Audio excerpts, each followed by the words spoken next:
लखनऊ में आज कैबिनेट मंत्री संजय निषाद की प्रेस कॉन्फ्रेंस का आयोजन हुआ। उन्नाव की घटना पर संजय निषाद ने दिया बड़ा बयान। उन्होंने कहा, उन्नाव में बेहद ही दुखद घटना घटी है। बसों में डिवाइस लगने चाहिए, ऐसे हादसों पर रोक लगनी चाहिए। उन्होंने ये भी कहा कि मैं मुख्यमंत्री को धन्यवाद दूंगा कि उन्होंने मानसून का हवाई सर्वेक्षण किया। सरकार ने बाढ़ से निपटने के लिए तैयारी की है। राहत बाढ़ चौकियां भी स्थापित की गई हैं। मगर मैं भी लोगों से ये कहूँगा कि बाढ़ में सुरक्षित स्थानों पर ही रहे। संजय निषाद ने आगे कहा कि उपचुनाव में अपने बेस वोट को हम अपने साथ लिए हैं और आरक्षण के मुद्दे पर भी सरकार से अपील है कि जल्दी ही हल करें, क्योंकि आरक्षण के मुद्दे पर विपक्ष बार बार भ्रमित कर रहा है। लोकसभा में कुछ कमियां रह गई थी, जिससे विपक्ष के झूठ पर लोगों ने विश्वास कर लिया। सभी पत्रकार बंधुओं को इस आज के मानसून पर पहली पत्रकार वार्ता में आपका स्वागत, हार्दिक अभिनंदन करते हैं। लेकिन शुरुआत बड़े दुखद घटना से है, जहां हमारी सरकार और हम लोग मिलकर उसे संवेदना व्यक्त करते हैं कि उन्नाव में एक बड़ी हृदय विदारक घटना हुई, जिसमें 18 से ज़्यादा लोगों की मौतें हुई और मेरी सरकार उस पीड़ित परिवार के साथ में खड़ी है। बिहार सरकार से भी सूचनाएं मिली हैं और ऐसी घटनाएं न घटें, उसके लिए एक जागरूकता अभियान के लिए हम लोग कोशिश करेंगे कि अब आगे इस तरीके की घटनाएं कम हो चुकी। अब हाई टेक्नोलॉजी हो गई है, बसों में भी डिवाइस लगने चाहिए। एक दूसरे के प्रति जब भी कहीं दूरी बने तो वो अपने आप ब्रेक लग जाए और एक सिस्टम बने, जैसे कि ट्रेन और जहाज़ों में है, उनके अंदर एक डिवाइस हो। तो इस बैठक में हमें उस शोक संपन्न परिवार की तरफ से संवेदना व्यक्त करना था। दूसरा, आज के दिन में जो राष्ट्रीय मछुआरा दिवस है, ये नेशनल फिश फार्मर डे है। ये आज ही के दिन 10 जुलाई 1957 को दो डॉक्टरों ने, डॉक्टर हीरालाल चौधरी जो मछुआ समुदाय के थे और डॉक्टर अली खान थे, ये दोनों डॉक्टरों ने एक परंपरागत फिश फार्मिंग को आधुनिकीकरण किया था कि मतलब मछली के अंडे अपने आप जो एक नॉर्मल वे में जैसे होता, नेचुरल वो होता था, लेकिन इन्होंने फिर हार्मोन्स के और इंजेक्शन के माध्यम से जो बड़ी मेजर कार्प्स है, जो रोहू, कतला, नैनी है, इसके अंदर पहली बार वैज्ञानिक विधि से अंडों का मतलब उस तरीके से फर्टिलाइजेशन या उन्होंने जो हैचरीज में काम किया था। और इससे क्या हुआ कि बड़ी क्रांति आई कि जो मछली, एक तो मारने वालों की संख्या अधिक है, लेकिन उसे अंडे पैदा करके और उनके बच्चों को बढ़ाने की जो संवर्धन है वो कम था। इसमें आज का दिन है और ये विश्व जो राष्ट्रीय मछुआरा दिवस है वो आज के न बनकर वो किसी कारणवश वो 12 तारीख को मदुरई में हो रहा है, तमिलनाडु में। वहाँ हम उत्तर प्रदेश से हम भी आमंत्रित हैं, हमारे डायरेक्टर भी, हम दोनों लोग जाएंगे और वहाँ राष्ट्रीय स्तर पर जितने भी वैज्ञानिक हैं और सभी आएंगे, उस पर चर्चाएँ होंगी और चूँकि विकास के क्रम में आएगा। और वहाँ से लौटने के बाद उत्तर प्रदेश में इस राष्ट्रीय मछुआरा दिवस के अवसर पर हम लोग एक वैज्ञानिक संगोष्ठी करेंगे 1 हफ्ते के अंदर, जिससे कि लोगों के अंदर आधुनिकीकरण जाए कि नई टेक्नोलॉजी से हम किस तरीके से अपने व्यवसाय को आगे बढ़ा सकते हैं, कैसे इस क्षेत्र में जो फिश फार्मर हैं कैसे अपने विकास मतलब हम अपने आय को दुगनी कर सकते हैं, कैसे वो उनके जीवन में खुशहाली आ सकती है, प्रमुख रूप से है। दूसरा, एक मानसून है इस समय, क्योंकि मानसून में लोगों के तमाम लोगों को सुरक्षित स्थानों पर जिस तरीके से रेड अलर्ट हो रहा है, और इस मानसून के आने के बाद आज मुख्यमंत्री जी को धन्यवाद दूंगा कि उन्होंने हवाई सर्वेक्षण किया। कल मैं खुद ही बलरामपुर और श्रावस्ती गया था, वहाँ बाढ़ के 2 ऐसे निषाद बच्चे थे, डूब के मर गए थे। उनको अपने मछुआ कल्याण कोष के तरफ से मैंने उनको, हमारे यहाँ जिनके पास आयुष्मान भारत कार्ड नहीं है, ऐसे लोगों को या और भी जो कोई तरफ वो नहीं मिला, तो उनके घर के लोगों के इलाज कराने की व्यवस्था और उनका जो मृत है उनके हमारे यहाँ मछुआ कल्याण कोष में एक तरीके से दैविक आपदा में मृत्यु होने से, सांप काटने से, डूबने से, उनको हम 5-5 लाख रुपए की राशि के घोषणा करके आए हैं और जल्दी उनको दे दिया जाएगा। आज के दिन में लोगों से अपील है कि बाढ़ और बरसात में लोग अपना सुरक्षित स्थानों पर हैं, अब बच के अपने अलर्ट होके चलें जिस तरीके से लोग आएँ। और चूँकि सरकार ने तो इंतजाम किए हैं, पहले से कैंप हम लोग गए थे, अभी बहराइच में बैठक किया हमने, औरैया में बैठक किया, तो लोग राहत कैंप पहले एडवांस में है, उनके पैकेट फूट के हैं, पहले से है, डॉक्टरों की टीम है, बता के आए थे। वहाँ हमारी जो महिलाएँ हैं जो ऑलरेडी उनको अगर गर्भवती हैं तो जिनका टाइम हो चुका है, उन्हें अस्पतालों में एडवांस में ला के भर्ती कर दो, उनकी व्यवस्था रखो। कोई और भी रोगी है सांस का रोगी है या गंभीर जो है डायबिटीज़, हाइपर, ऐसे लोगों को चिन्हित करके किया जाए। और अक्सर पहले होता था बाढ़ आ जाने के बाद कुछ ऐसे स्थान हैं जो अभी उनको नहीं बचाया सकता, नदियों और बीच में वो माइग्रेट हटना नहीं चाहते हैं, वो आना नहीं चाहते, वहीं रहना चाहते हैं, तो वो तार और रहता था तो एनडीआरएफ की टीम जाती थी तो वो फंस जाते थे, तो रबड़ की नाव फट जाती थी। तो उन्होंने उसका ग्राफिक करा दिया, पहले से रोड बना दिया कि अगर बाढ़ आएगा तो किस रास्ते से जाएगी, जिससे तुरंत राहत मिल जाए। राहत बाढ़ चौकियाँ भी स्थापित की गई हैं। ऐसे में हम लोगों ने कल किया था, हमने दोनों, और भी मैं श्रावस्ती कर बलरामपुर गया था, वहाँ रोडों पर भी पानी बह रहा था। इंतजाम हमारी सरकार की तरफ से और माननीय मुख्यमंत्री जी उसको खुद अब देख रहे हैं। तीसरा, बार बार विपक्ष के द्वारा और लोगों द्वारा हमारे समाज को भ्रमित किया जाता है आरक्षण के मुद्दे पर। तो मैं आपके माध्यम से अपील करना चाहता हूँ कि मतलब मैसेज देना चाहता हूँ पब्लिक को कि आरक्षण का मुद्दा माननीय मुख्यमंत्री जी जब सदन में पहले सांसद थे तब आवाज़ उठाते। भारतीय जनता पार्टी के खुद के मूल एजेंडे में जो मछुआ विजन था उसमें था।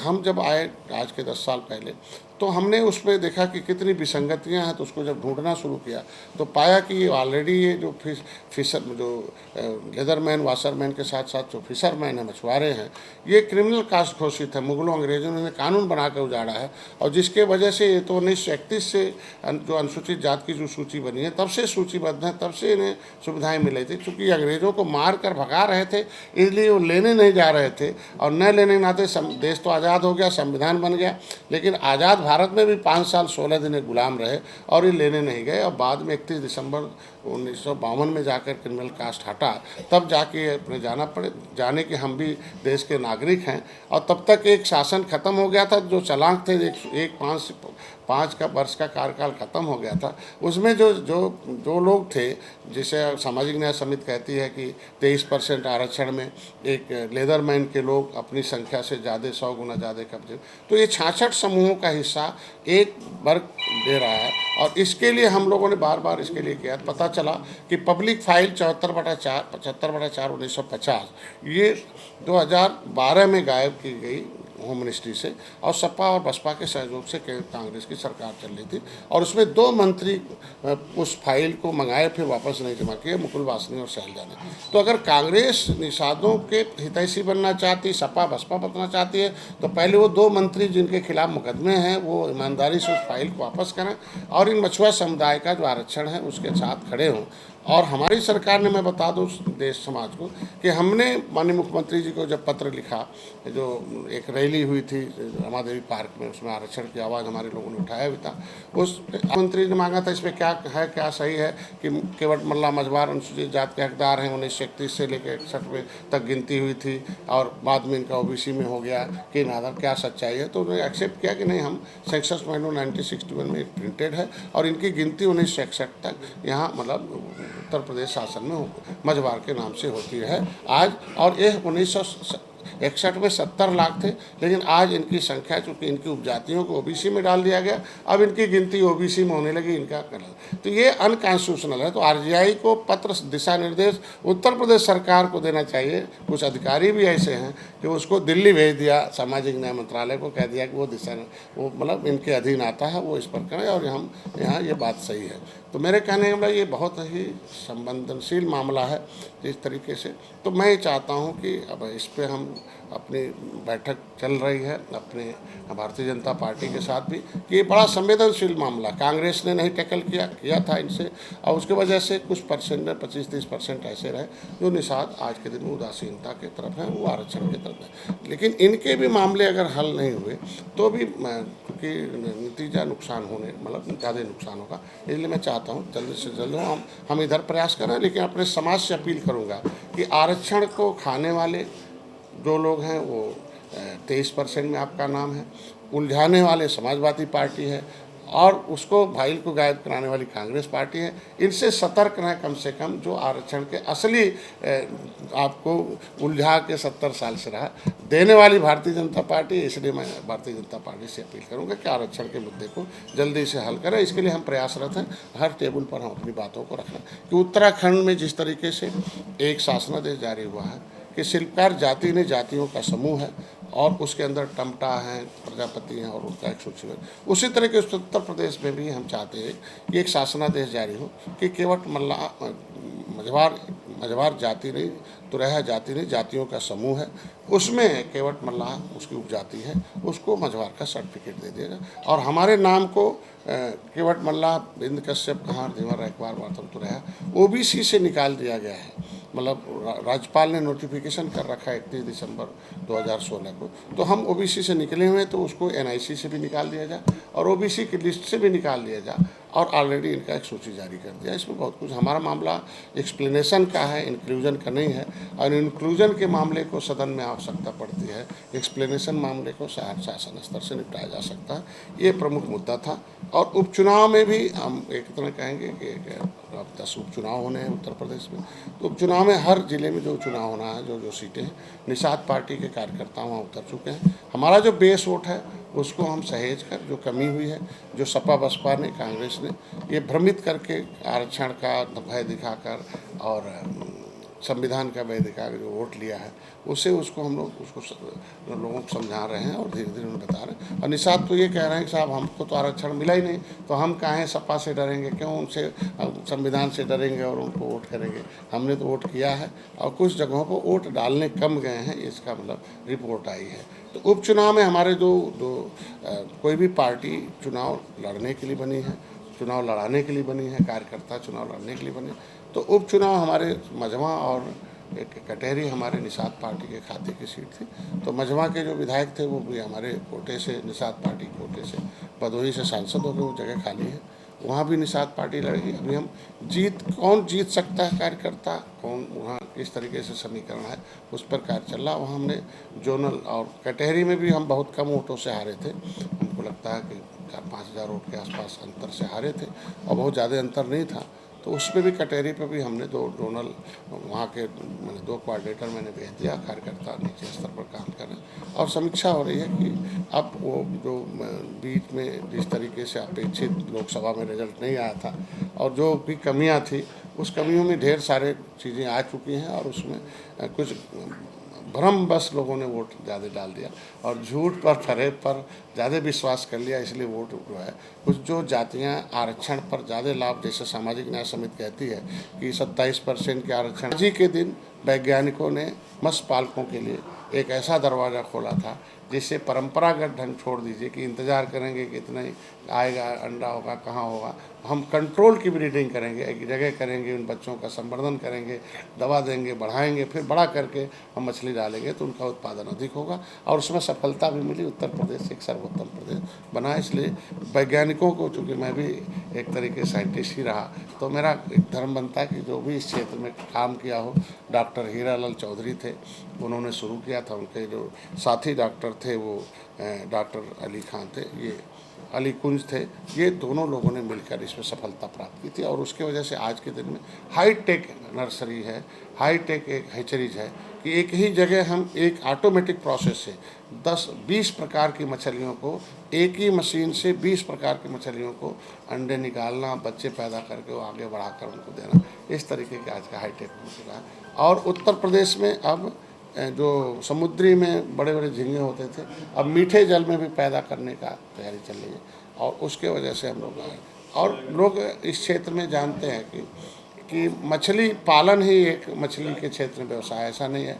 एक तो बच्चे पैदा करना, हैचरीज का सिस्टम उत्पादन, फिर दूसरा उसमें एक बच्चे को रेयरिंग बैंक बना सकते हैं। जैसे अभी धान की रोपाई हुई है, तो धान की रोपाई हुई है और 3 महीने में धान होगा, तो अपने मेढ़े को ऊंचा कर लें और 1-1.5 फीट पानी रहता ही है और पानी जितने धान में पानी रहता है उतने जल्दी उसमें जीरा ले जाके डाल दें और फिंगरलिंग्स तैयार हो जाएंगे और उसको 2-3 रुपये में बिक जाते हैं। तो धान के खेत में भी हम बच्चे बढ़ाकर उस बैंक को एक तरीके से, धान तो है ही है और धान में वो जो मछली दाना खाएगी और मछली का जो वेस्ट प्रोडक्ट होगा वो धान के लिए अमोनिया का काम करेगा।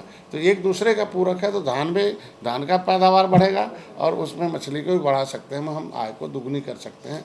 ऐसा हम लोग इसके करें। तो ये चीज़ें थी आज के दिन में। दूसरा मदुरई में 12 तारीख को कार्यक्रम है, वहाँ जाएंगे और 1 हफ्ते बाद आएंगे।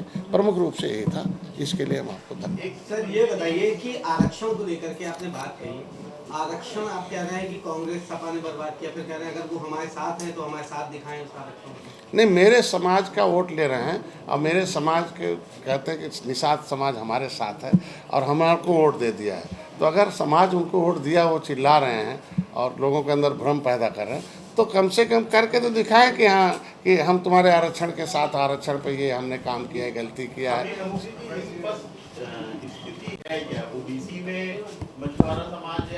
अभी तो जो संवैधानिक स्थिति है, जो मेरे पास पेपर है, एक तरीके से ये लटकू राम है, क्योंकि जब राज्यपाल किसी चीज़ का नोटिफिकेशन कर देता है तो उस पर कोई कोर्ट ऑर्डर नहीं कर सकता, न्यायालय चलता ही नहीं, राज्यपाल राष्ट्रपति के नोटिफिकेशन। तो जब 31 दिसंबर 2016 को समाजवादी पार्टी जाते जाते हमें ओबीसी से निकाल दिया। जब ओबीसी से निकाल दिया और एससी का मिला नहीं, कोर्ट ने स्टे कर दिया।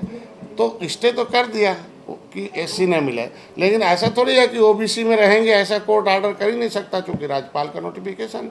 तो हमारे वहाँ तो जो ओबीसी बन रहा है एक तरीके से, वो एक तरीके कोएक्स हम कहेंगे। तो ऐसा ये लटकू राम क्यों रहेंगे ना ओबीसी में, नहीं तो एससी में। तो ये विसंगति बहुत जल्द दूर होनी चाहिए, इसके लिए हम कहेंगे।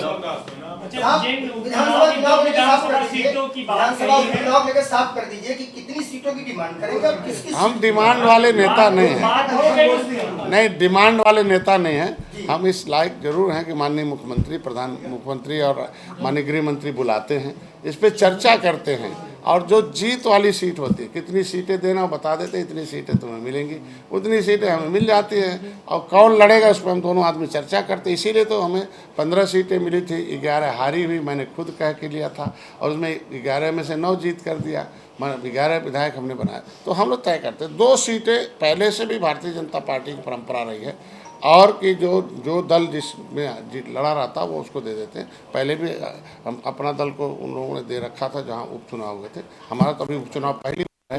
तो हमारा एक तो मझवा में है, मझवा हमारे विधायक थे और हमारे फिर वो आज सांसद हैं, और कटेहरी में हम कम सीटें, 2 सीटें, लेकिन हम तो 10 पर लोगों को उनको जितवाने के लिए हम तैयारी करें और 2 सीटें हम अपनी पूर्ण रूप से तैयारी करें। सर, लोकसभा चुनाव में जिस तरीके से रिजल्ट आया, आपकी एनडीए की बात करें, बीजेपी की बात करें, तो उतने मन मुताबिक नहीं आ पाया, लेकिन विधानसभा को लेकर क्या तैयारी है? देखिए, मैंने पहले बता दिया कि कभी भी हमको सरकार में रहना था, आज मोदी को फिर से सत्ता में आना था, तो हम लोग झूठ नहीं बोल सकते। झूठ बोलते तो आज जवाबदेही देनी पड़ती। तो जिसे आना ही नहीं था वो 100 झूठ बोला, उसे खाली सबके सामने आना था कि हमारे पास इतना सीट बढ़ रहा। तो देश विदेश की ताज़ा खबर पाने के लिए हमारे चैनल NTV निष्पक्ष को सब्सक्राइब करें व बेल आइकन दबाना ना भूलें।